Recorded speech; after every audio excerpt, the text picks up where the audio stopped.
నమస్తే. ఈరోజు మన డైజెషన్ ప్రాసెస్లో ఎదురయ్యే బ్లోటింగ్, అసిడిటీ సమస్యలు, వాటి కోసం చేయవలసిన ఆసన ప్రాణాయామాలు ఏంటి అనేవి చూద్దాము. అయితే ఈ బ్లోటింగ్ అనేది మైండ్ఫుల్ ఈటింగ్ లేనప్పుడు, అంటే టీవీ లేదా మొబైల్ ఫోన్ చూస్తూ తినేటప్పుడు వచ్చే అవకాశం ఉంటుంది. దాంతోపాటుగా లాక్టోజ్ ఇంటాలరెంట్ ఉన్నవాళ్ళు ఎప్పుడైతే మిల్క్ అండ్ మిల్క్ ప్రోడక్ట్స్ తీసుకుంటారో వాళ్ళకి ఈ బ్లోటింగ్ అనే ప్రాబ్లం ఎదురయ్యే అవకాశం ఉంటుంది. దాంతోపాటుగా ఈ దాల్ అండ్ పల్సెస్ అనేవి ఎప్పుడైతే ఎక్కువ మోతాదులో తీసుకుంటామో అప్పుడు కూడా బ్లోటింగ్ అనే ప్రాబ్లం వచ్చే అవకాశం ఉంటుంది. ఎప్పుడైతే ఈ బ్లోటింగ్ అనేది మనం అన్అడ్రెస్డ్గా వదిలేస్తామో అప్పుడు ఆ స్టమక్లో అక్యూములేట్ అయిన ఎయిర్ వల్ల డైజెషన్ ప్రాసెస్ అనేది ఇన్ఎఫిషియెంట్గా అవుతుంది. దానివల్ల అది అసిడిటీకి కూడా దారితీసే అవకాశాలు ఉంటాయి. అయితే అసిడిటీ అనేది బ్లోటింగ్ వల్లే కాకుండా ఎక్కువ స్ట్రెస్ తీసుకోవటం వల్ల కూడా పెరిగే అవకాశం ఉంటుంది. ఎప్పుడైతే ఈ అసిడిటీ అనే ప్రాబ్లం అగ్రివేట్ అవుతుందో దానివల్ల అల్సర్స్ అనేవి ఫామ్ అయ్యే అవకాశాలు ఉంటాయి. సో ఈ ప్రాబ్లం అనేది ఎక్కువ అగ్రివేట్ అయ్యి సీరియస్ ప్రాబ్లం అవ్వకముందే మనం చిన్న చిన్న జాగ్రత్తలు, దాంతోపాటుగా కొన్ని ఆసన ప్రాణాయామాలు చేస్తే కనుక ఈ ప్రాబ్లమ్ని ఈజీగా అడ్రస్ చేసుకోవచ్చు. ముందుగా అసిడిటీ కోసం మనం ఒక ప్రాణాయామ చూద్దాము. ఈ ప్రాణాయామ పేరు శీతలి ప్రాణాయామ. ఈ ప్రాణాయామం మనం అసిడిటీ వచ్చినప్పుడే కాకుండా మనం ఫాస్టింగ్ చేసినప్పుడు బాడీని కూల్ డౌన్ చేసుకోవడానికి కూడా యూస్ చేసుకోవచ్చు. లేదా ఫీవర్ వచ్చినప్పుడు బాడీ టెంపరేచర్ ఎప్పుడైతే పెరుగుతుందో ఆ టెంపరేచర్ని కూడా కూల్ డౌన్ చేయడానికి ఈ ప్రాణాయామ చేసుకోవచ్చు. బేసిక్గా పేరుకు తగ్గట్టుగానే శీతలి ప్రాణాయామ మన బాడీని ఓవరాల్గా కూల్ చేస్తుంది, including our digestive process. So ఇప్పుడు ఈ శీతలి ప్రాణాయామ ఎలా చేయాలి అనేది చూద్దాము. శీతలి ప్రాణాయామకి మనం ఇన్హేల్ చేసేది నోటి ద్వారా చేస్తాము. సో టంగ్ని ఒక ట్యూబ్ ఫామ్లో రొటేట్ చేసి అప్పుడు ఇన్హేల్ చేస్తాము నోటి ద్వారా.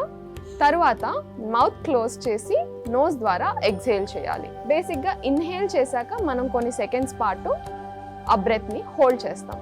అది ఎలా చేయాలో ఇప్పుడు డెమాన్స్ట్రేట్ చేసి చూపిస్తాను. చేతులు రిలాక్స్డ్గా పెట్టుకోవాలి, కంఫర్టబుల్ పొజిషన్లో కూర్చోండి. ఇప్పుడు టంగ్ని రోల్ చేయాలి.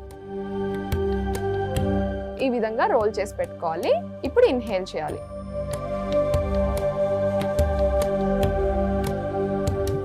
ఇలా ఇన్హేల్ చేశాక టంగ్ని లోపలికి తీసుకువెళ్ళి అప్పర్ ప్యాలెట్ మీద రెస్ట్ చేయాలి. రెస్ట్ చేసి బ్రెత్ని ఒక 5 సెకండ్స్ హోల్డ్ చేయాలి.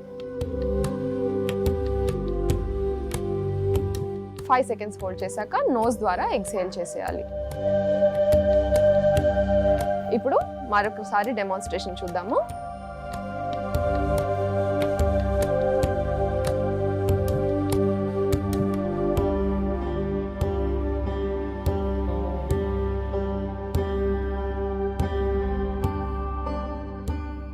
మరొకసారి.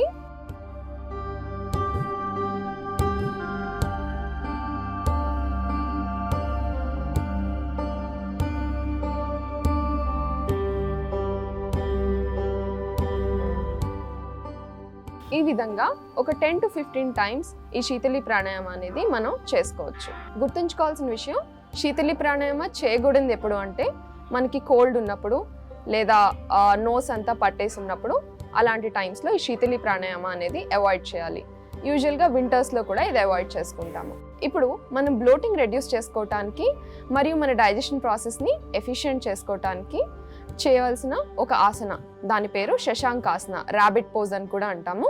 అది ఎలా చేయాలో ఇప్పుడు చూద్దాము. ఈ శశాంకాసన కోసం ముందుగా వజ్రాసనంలోకి వచ్చేయాలి.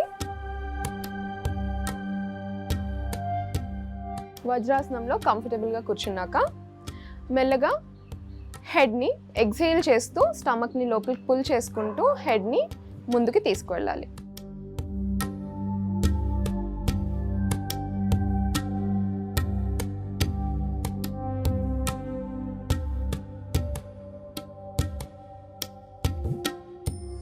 ఈ పొజిషన్లో మనం గుర్తుంచుకోవాల్సిన విషయం ఏంటంటే స్టమక్ పైన మన లెగ్స్ ప్రెషర్ పడి మన స్టమక్లో ఉన్న బ్లోటింగ్ అంతా కూడా మనకి క్లియర్ అయ్యే అవకాశం ఉంటుంది.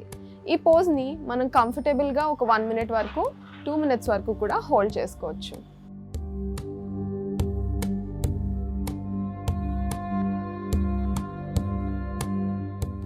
ఇప్పుడు మనం బ్లోటింగ్ సమస్యని తగ్గించుకోవటానికి చేయబోయే నెక్స్ట్ ఆసన పవన ముక్తాసన.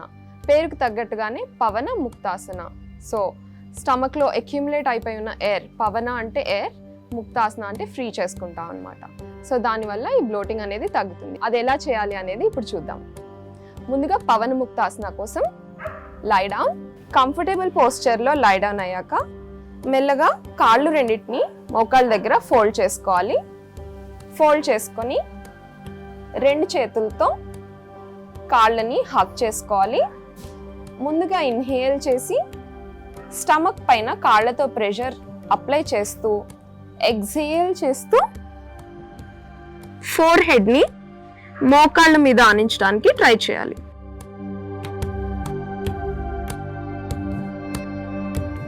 ఇప్పుడు మెల్లగా ఇన్హేల్ చేస్తూ రిలాక్స్ అవ్వచ్చు. పోజ్లో ఉన్నప్పుడు మనం బ్రీతింగ్ అనేది నార్మల్గానే కంటిన్యూ చేయాలి. ఇన్ కేస్ డబుల్ లెగ్స్తో చేయలేని వాళ్ళు సింగిల్ లెగ్తో కూడా ఈ పవన్ ముక్తాసన అనేది చేసుకోవచ్చు. అది ఎలా చేయాలో ఇప్పుడు చూద్దాం. ముందుగా సింగిల్ లెగ్ని ఫోల్డ్ చేసుకోవాలి. ఇన్హేల్ చేయాలి. ఇందాక చేసినట్లుగానే ఎక్సేల్ చేస్తూ కాల్తో స్టమక్ పైన ప్రెషర్ అప్లై చేస్తూ హెడ్ని పైకి లేపి మోకాల్కి ఆనించే ప్రయత్నం చేయాలి. ఇన్హేల్ చేసి రిలాక్స్. అదేవిధంగా లెఫ్ట్ లెగ్లో కూడా ముందుగా ఇన్హేల్ చేయాలి. ఎక్సేల్ చేస్తూ కాల్తో స్టమక్ పైన ప్రెషర్ అప్లై చేస్తూ హెడ్ని పైకి లిఫ్ట్ చేసి ఫోర్ హెడ్ని మోకాల్కి ఆనించే ప్రయత్నం చేయాలి. ఈ ప్రాసెస్లో గుర్తుంచుకోవాల్సిన విషయం, ఈ కాల్ని పైకి తీసుకొచ్చినప్పుడు అదర్ లెగ్ పైకి లేవకూడదు, నేలపైనే ఉంచాలి.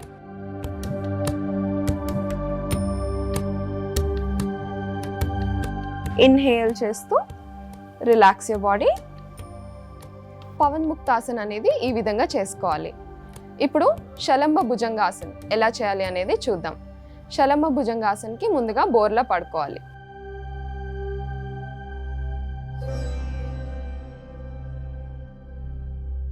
శలంబ భుజంగాసన్కి చిన్న ఏలుపైన ఆనించి చేతులు ఇలా సైడ్స్లోకి తీసుకోండి. ఇన్హేల్ చేస్తూ భుజంగాసన్ లాగే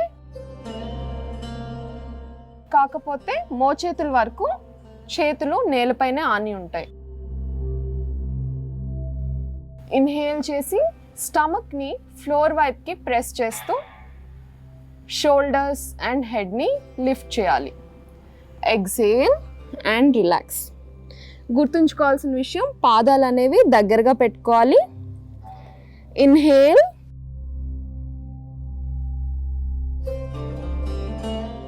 exhale and down. ఈ విధంగా అసిడిటీ మరియు బ్లోటింగ్ సమస్యల కోసం శీతలి ప్రాణాయామ, శశాంకాసన్, పవన ముక్తాసన్ మరియు శలంబ భుజంగాసన్ గనక మనం రెగ్యులర్గా ప్రాక్టీస్ చేసుకున్నట్లయితే మన డైజెస్టివ్ హెల్త్ అనేది ఆప్టిమల్ ప్రాసెస్కి రీచ్ అయిపోతుంది.